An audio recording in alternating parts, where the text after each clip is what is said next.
Let's have a conversation about Eli Manning and the Hall of Fame. I want to revisit that because I made a video the other day called Eli Manning is not a Hall of Famer. And, oh boy, that video got a lot of hate. It was, let me tell you, it's never fun to have thousands and thousands of people saying you're wrong and you're an idiot and that they hate you.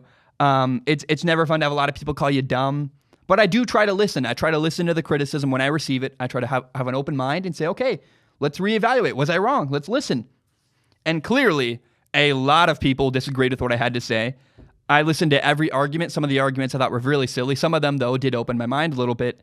And one argument did change my mind. One argument has made me reconsider and go, okay, that makes sense. This is why Eli Manning is a Hall of Famer. But before we get there, I want to say what I said about Eli Manning was, if it's not obvious, I don't want someone in the Hall of Fame. And I'm stingy with the Hall of Fame. The reason I said that is I come from a place of I don't want to just let everybody in. I really want the Hall of Fame to mean something, to be special. I don't want to just let any guy with a couple of good stats to get into the Hall of Fame. Now, I think what's interesting, though, is that's clearly not Eli Manning. I'll tell you why I think Eli Manning is now why I've changed my mind and believe Eli is a Hall of Famer.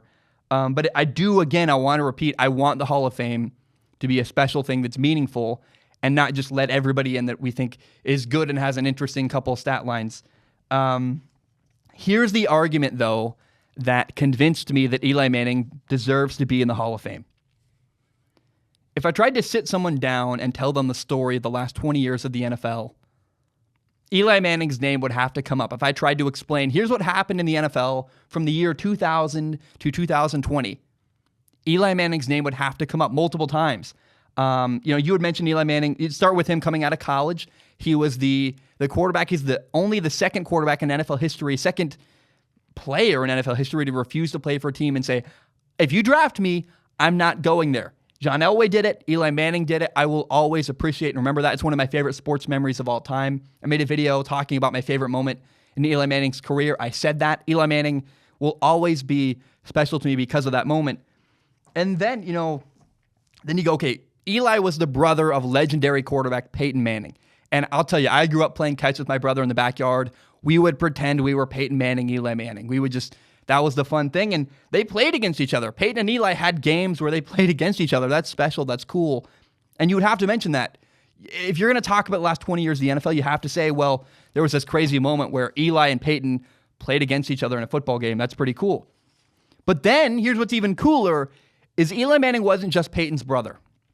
And he wasn't just, interesting because of the way he began his NFL career, saying he didn't want to go to the Chargers. He eventually made a name for himself.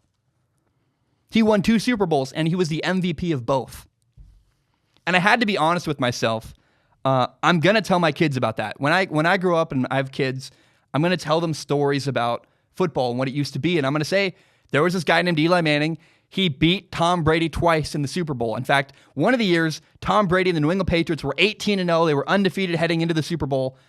And Eli Manning beat that team with this crazy play where he escaped a sack and threw the ball downfield, and a guy caught the ball on his helmet. Like, these moments do matter. And so when I was getting a lot of hate, I was listening to the arguments, and people were like, you can't tell the story of the NFL without Eli Manning. And I said, you're right. I agree with you. You can't talk about the last 20 years of the NFL. And if you did, you'd be forced to mention Eli Manning's name. So I've seen the light. I mean, I want to compare Phillip Rivers and Eli Manning.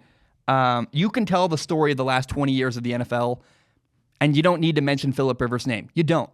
No offense to Phillip Rivers. Great career. Sorry, though, you're not a Hall of Famer. I would talk about Michael Vick before I talked about Phillip Rivers. Maybe Michael Vick is a Hall of Famer.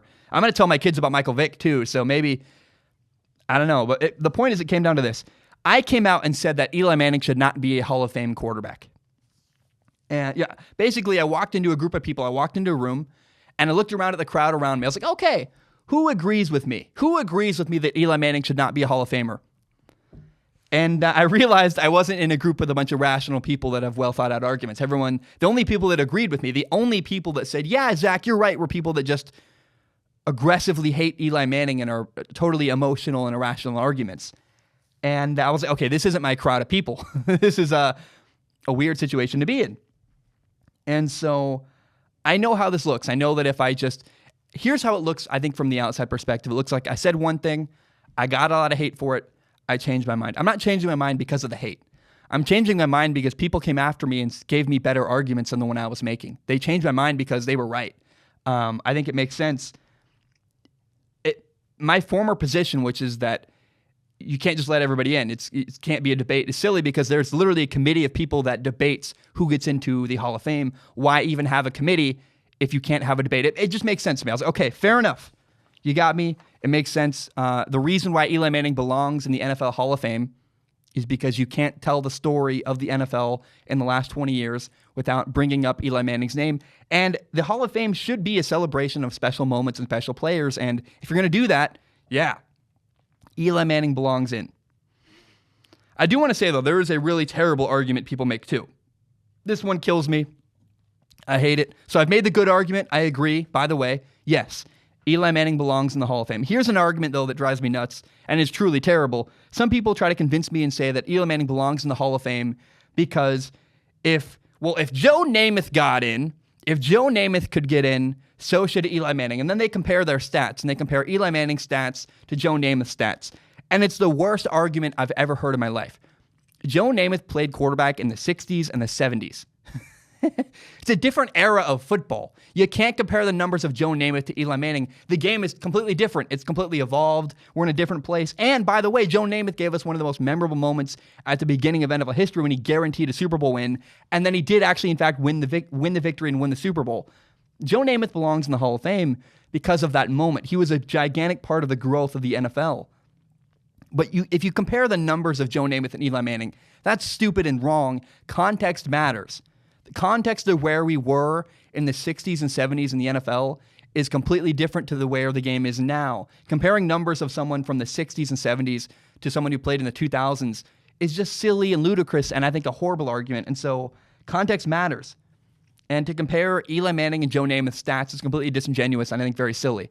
So you can't erase context just to fit the narrative that you're pushing. But I do agree. Eli Manning is a Hall of Famer because, again, if you wanted to tell the story of the last 20 years of the NFL, you would have to mention Eli Manning. He's been a cornerstone. He's been a pivotal part of the NFL, both the duels against his brother playing quarterback, the way he came into the league, and then the 2 Super Bowl victories, the 2 Super Bowl MVPs, not to mention the numbers he's put up. If you were going to tell the story and recap the last 20 years in the NFL, you would have to talk about Eli Manning. And for that reason, he belongs in the Hall of Fame.